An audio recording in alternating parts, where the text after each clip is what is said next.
Dobar dan i dobrodošli. Današnja lekcija je nastavak lekcije privid volumena na plohi. U toj lekciji sam na primjeru pokazao kako stvoriti iluziju trodimenzionalnosti na plohi. Crtao sam krug i sjenčanjem smo došli do toga da nam taj krug počne izgledati kao kugla.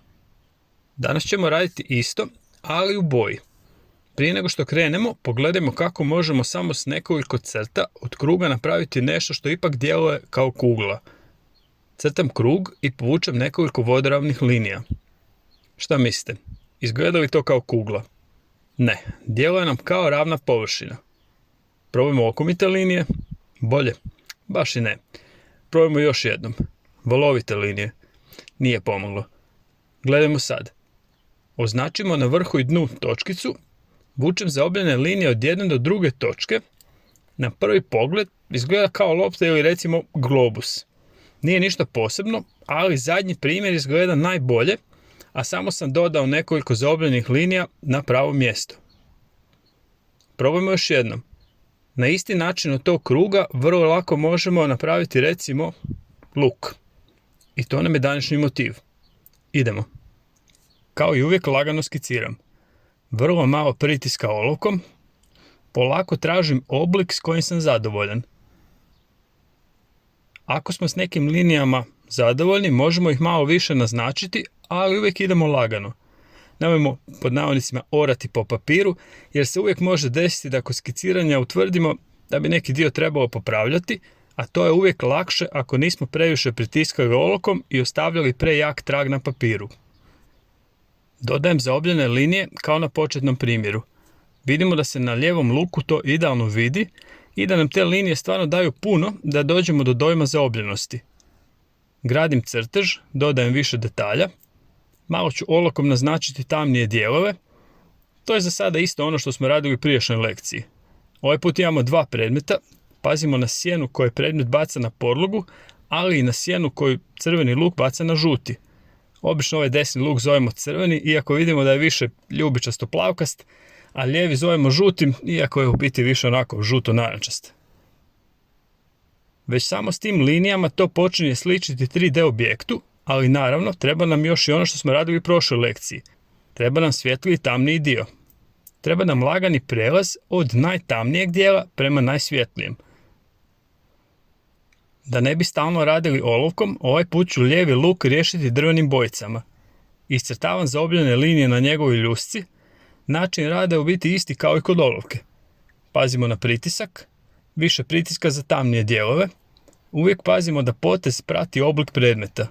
I bilo bi dobro da se pojedinačni potezi ne vide previše, posebno na donjem zaobljenom dijelu. Malo više pritiska i malo više vidljive poteze sam koristio na stabljici. Kad želim neki dio posebno naglasiti ili u slučaju da radim neki tamniji dio, mogu si pomoći i olovkom. Nakon što sam neki dio već prošao drvenim bojicama, mogu ga još jednom preći olovkom i taj dio će biti tamniji.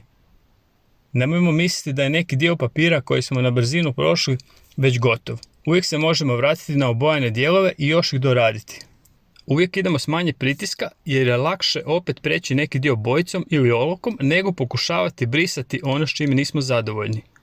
Do sada sam govorio kako postići da nam neki dio crteža izgleda tamniji, više pritiska, kombinacija boje i olovke. Što je sa svjetlijim dijelovima? U stvari, što je sa najsvjetlijim dijelovima slike? Najsvjetliji dio jednostavno nemojmo obojati ili ga obojimo s vrlo malo pritiska. Na isti način rješavamo svjetle dijelove kod vodenih bojica, to jest akvarela. Jednostavno ih manje prekrijemo i pustimo da se više vidi bijelina papira. Svaki predmet ima sjenu, pa ćemo i nju malo razraditi. Sjena je na ravnoj površini, pa koristim ravne linije.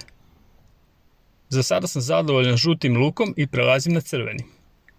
Koristio sam drvene bojice, a sada prelazim na masne bojice. Znamo ih još pod imenom voštane bojice, uljani pastel i sl.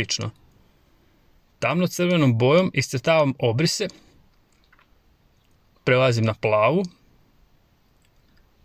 Osim dominantno ljubičaste, još možemo primijetiti i malo plavkaste, pa mi se čini zgodno da prvi slojevi budu izvedeni s malo plave. Znamo da je ljubičasta spoj crvene i plave, pa ću ih malo miješati. Koristim naravno i ljubičastu. Gledamo pukotinu na ljusci. Obojao sam je plavom i kad taj dio još prekrijem ljubičastom, vidimo da nam sad to daje tamniju plohu. Još malo ljubičaste. Uvijek se trudim da potezi prate oblik predmeta. Nemojmo pretjerivati jer voštane bojice ne možemo brisati gumicom. Uvijek idemo sloj na sloj laganim pritiskom i onda ocijenimo jesmo li zadovoljni određenom plohom. Voštane bojice možemo probati ukloniti mehaničkim putem.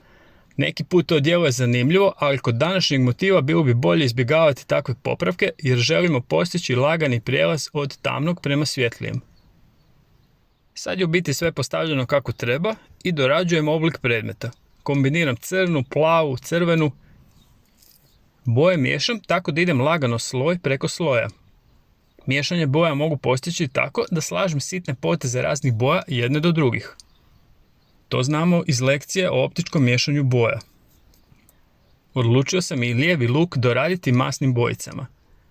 Ako koristimo različita sredstva izražavanja, takav rad možemo označiti kao primjer kombinirane tehnike. Vidimo da su ova dva lukca bila super motiv. Takav motiv je primjer onoga što zovemo mrtva priroda. Uvijek kad vidite neko voće, povrće, cvijeće u vazi, to je mrtva priroda. Pojednostavljeno rečeno, ako je na slici riba na tanjuru, to je mrtva priroda, riba koja pliva u moru, to bi već bio krajolik ili marina, morski krajolik. Za vježbu probajte složiti jednostavan primjer mrtve prirode, na primjer jabuka ili dvije, i probajte ih nacrtati tako da djeluju trodimenzionalno. Koristimo drvene ili masne bojice ili njihovu kombinaciju. I kao i uvijek, opustimo se, budimo kreativni, bit će sve ok. Sretno!